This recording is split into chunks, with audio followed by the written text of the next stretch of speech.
Here is a riddle for you. American banks lend money to Germany. Germany sends that money to France and Britain as reparations payments. France and Britain turn around and send much of that same money back across the Atlantic to the United States as repayment for wartime loans. Round and round it goes, like a financial carousel spinning in the middle of the Atlantic Ocean. Now, here is the part that should stop you cold. The whole elegant, dizzying arrangement was designed by an American banker from Chicago, blessed by Wall Street, and sold to the world as a peace plan. The Dawes Plan of 1924 is one of the most consequential and least discussed financial schemes in modern history, and when you pull back the curtain on how it actually worked, you start to wonder whether the peace that followed the First World War was ever really about peace at all, or whether it was, from the very beginning, about the money. Let me take you back to the wreckage. The First World War ended in November 1918, and when the guns went quiet, Europe was left staring at a catastrophe that almost defied accounting. Millions dead, cities hollowed out, farmland churned into moonscape. The industrial heartland of northern France looked like the surface of another planet. Britain had borrowed staggering sums to keep its armies in the field. France had borrowed more. Both had leaned heavily on the United States, which had entered the war relatively late in 1917, but had become, in a very real sense, the banker of the Allied cause.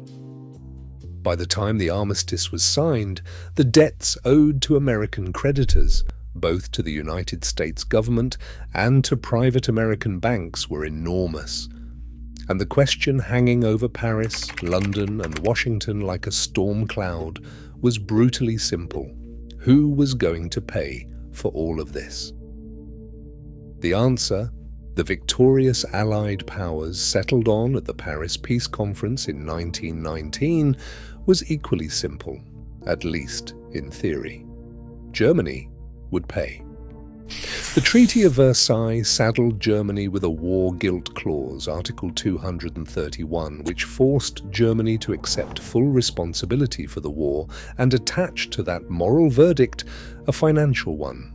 Germany owed reparations. The final bill, fixed a couple of years after the treaty itself, was set at around 132 billion gold marks.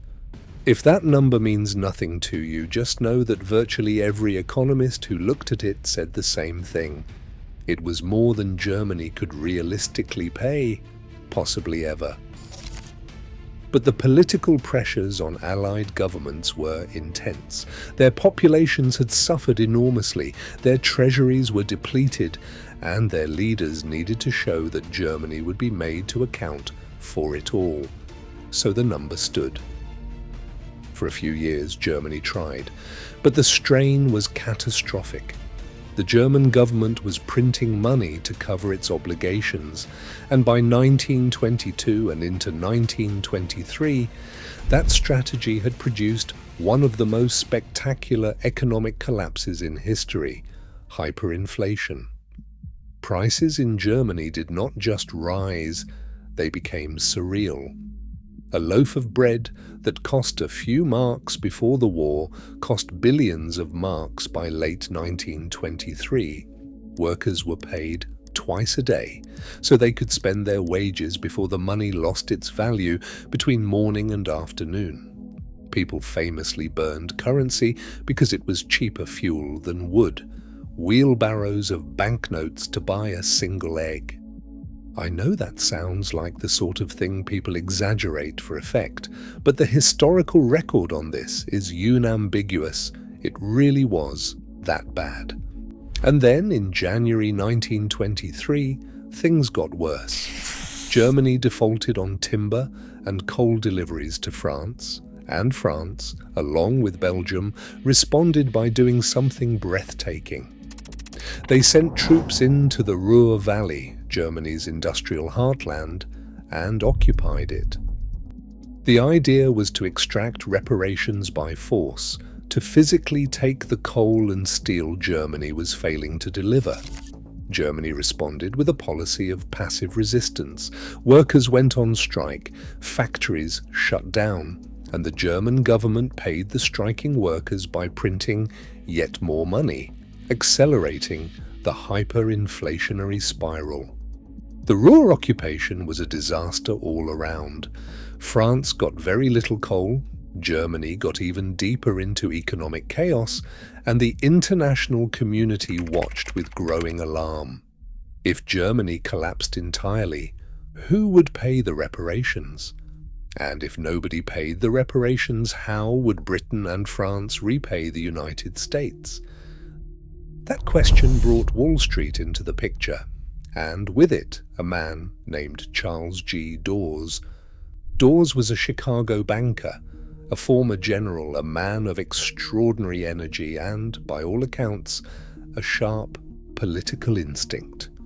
He had served as the first director of the United States Bureau of the Budget under President Harding, which tells you something about how seriously the American government took its own financial housekeeping. In late 1923, an international committee was assembled under the auspices of the Allied Reparation Commission to study the German economic crisis and propose a solution. Dawes was chosen to chair it. He was not chosen by accident. What was needed was not just a diplomat, but someone who understood how to move money, real money, private money, the kind that lived on Wall Street and in the vaults of the great American banking houses. The plan the committee produced in 1924, the Dawes Plan, was elegant in its architecture and audacious in its ambitions. The core idea was this: Germany's reparations payments would be restructured and reduced to levels that were actually payable in the short term. A new German currency and a new German central bank would be established to replace the shattered financial system. And crucially, here is where it gets interesting, Germany would receive a large international loan to stabilize its economy and kickstart its ability to pay. The loan would be arranged and underwritten primarily by American banks. The house of J.P. Morgan and Company was central to the operation, helping to float bonds on the American market that would funnel capital directly into the German economy. American investors, from large institutions down to ordinary citizens who bought Dawes bonds as what seemed like a sound investment, were now financially tied to Germany's recovery. Now let us trace the money, because this is where the carousel really starts to spin. American investors buy German bonds. That capital flows into Germany. Germany uses it to stabilize its economy and to make reparations payments to France and Britain. France and Britain use those reparations receipts to service their own war debts to the United States government and to American private creditors. The money, in a very real sense, was making a loop. It left American pockets, traveled to Germany, bounced off France and Britain, and came back to American institutions, with interest attached at every stage. Some economists at the time pointed this out with barely concealed disbelief. The money was not solving the underlying problem of the war debts, so much as it was lubricating a system that allowed everyone to pretend the problem was being solved. Germany was borrowing to pay its debts. Britain and France were recycling borrowed money to pay their debts. And American banks were collecting fees and interest at every turn. Charles Dawes won the Nobel Peace Prize in 1925, sharing it with the British Foreign Secretary Austen Chamberlain. That tells you how the plan was received at the time as a genuine achievement of international statesmanship, a moment when cooler financial heads had pulled Europe back from the brink. And in fairness, it did accomplish something real. German hyperinflation was beaten back. The Rentenmark and then the Reichsmark were established on a firmer footing. The Ruhr was evacuated by French troops. For a few years in the mid to late 1920s, Germany actually experienced a period of relative stability and even modest prosperity.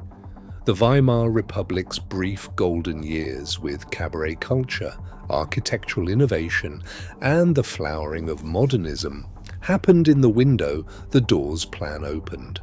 I want to be honest about that. The plan was not simply a cynical Wall Street extraction scheme with nothing to show for it. It bought Europe a few years of breathing room. But the structural problem was never fixed. The whole system depended on the continued willingness of American investors to keep buying German bonds, and on continued American prosperity to generate the capital to do so. And here is where you can probably already see where this is heading, because you know what happened next. In the autumn of 1929, the American stock market collapsed. The Great Depression began spreading outward from the United States like a slow catastrophe. American banks and investors, suddenly desperate for liquidity, stopped lending. The flow of American capital into Germany dried up almost overnight. Without that capital, Germany could not make its reparations payments. Without the reparations payments, Britain and France could not service their war debts. The entire carousel ground to a halt, and the economic wreckage that followed helped poison the political atmosphere in Germany in ways whose consequences we know all too well. Before the collapse, there had been one more attempt to rationalize the system. In 1929, the year the crash arrived, the Young Plan, named after the American businessman Owen Young, further reduced Germany's reparations obligations and extended the payment timeline dramatically. It was meant to put the whole question to rest once and for all. It did not get the chance. The Depression overtook it before the ink was dry, and by the early 1930s, reparations had effectively ceased. Hitler's government formally repudiated them entirely after 1933, and the war debts owed to the United States by Britain and France were largely never repaid, a source of considerable bitterness in Washington for years afterward. Now, if you have been enjoying the journey so far and want to keep exploring stories like this one, the hidden financial machinery, the deals made in paneled rooms that shaped the lives of millions, this channel is exactly the place to be. Hit subscribe and join a growing community of people who believe the real history is always stranger and more interesting than the version in the textbook. Anyway, back to the money. What I find endlessly fascinating about the Dawes Plan is what it reveals about the nature of the peace that followed the First World War. We tend to think of international agreements in diplomatic terms, treaties, borders, sovereignty, but the Dawes Plan reminds us that finance is foreign policy. The decision to restructure Germany's reparations through a Wall Street-backed lending scheme was not just a technical banking adjustment. It was a geopolitical choice that tied American private capital directly to European political stability in ways that no one fully thought through. When the economy turned, the political consequences were catastrophic, and not just for the investors who lost money on defaulted German bonds, though that happened too. There is also something worth sitting with about the role of ordinary American investors. The Dawes bonds were marketed broadly. Banks and brokerages sold them to American households as safe, profitable investments in European reconstruction. These were not Wall Street insiders, they were teachers, merchants, retirees. People who had no particular stake in the politics of Versailles, but who were, through their savings, made participants in a financial architecture they almost certainly did not understand, and whose failure would eventually contribute to the global economic collapse that touched their lives directly. The financial world of the 1920s, it turns out, had a talent for connecting people to consequences they could not foresee, which sounds remarkably familiar if you think about it. And then there is the question of Germany itself. The Dawes Plan stabilized the German economy, yes. But it also meant that Germany's recovery was built on borrowed money, American borrowed money, rather than on any genuine resolution of the underlying tensions the war had created. The reparations burden, even restructured, remained a political wound that nationalist politicians could and did exploit. The stability was real but shallow, dependent on external conditions that could evaporate. When they did, the political infrastructure of the Weimar Republic was not strong enough to survive the shock. Whether the Dawes Plan accelerated that fragility or merely failed to prevent it is a question historians continue to debate, and I want to be honest with you, there is no clean answer. It is the kind of historical question where the more carefully you look, the more complicated it becomes. What we can say with confidence is this: the Dawes Plan represents a pivotal and underappreciated moment in the relationship between American finance and global politics. It was the moment Wall Street stepped onto the world stage, not just as a passive creditor, but as an active architect of international order. The lessons were hard ones. A financial system built on debt cycling, money borrowed to pay debts, which allows other debts to be serviced, in a chain that only holds as long as credit keeps flowing, is not a solution to the underlying problem. It is a deferral. And deferrals in history, as in finance, eventually come due. I think about Charles Dawes stepping off a transatlantic liner in 1924. Plans in hand, the Nobel Prize still a year away, genuinely believing, I think he did genuinely believe, that he had found a way through. He was a smart man operating in impossible circumstances, trying to thread a needle that many said could not be threaded, and for a while it looked like he had done it.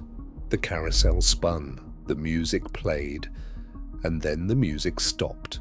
The world that came after, the Depression, the political extremism, the Second World War, was shaped by many forces, and it would be too simple to lay it all at the door of a 1924 banking agreement. But the Dawes Plan sits at the intersection of those forces in a way that demands attention. It is the kind of story that makes you look at peace treaties differently and at loan agreements differently, and at the next time someone tells you a financial arrangement has solved a political problem, well, it makes you want to ask a few more questions. So here is what I want to leave you with. The peace after the First World War was financed, literally. It was a product of American capital flowing into a broken continent, routed through the creative accounting of international diplomacy, and it lasted precisely as long as the credit lasted. When the money stopped, the peace, such as it was, began to unravel. That is a sobering thought, and it is one worth carrying with you the next time you hear someone describe a complex geopolitical crisis and conclude that what it really needs is a good financial plan. What do you think? I would genuinely love to know. Do you see the Dawes Plan as a genuine effort to stabilize a desperate situation? Or does the Wall Street machinery behind it leave you with doubts about whose interests it was really serving? Drop your thoughts in the comments.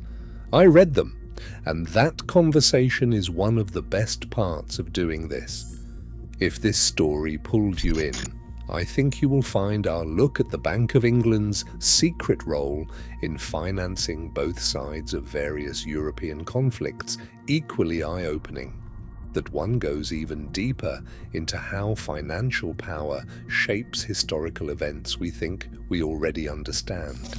And if you have not subscribed yet, and you love digging into the financial and political undercurrents of history, the deals made in back rooms, the money trails that explain the wars and the treaties, then this is the channel for that. I will see you in the next one.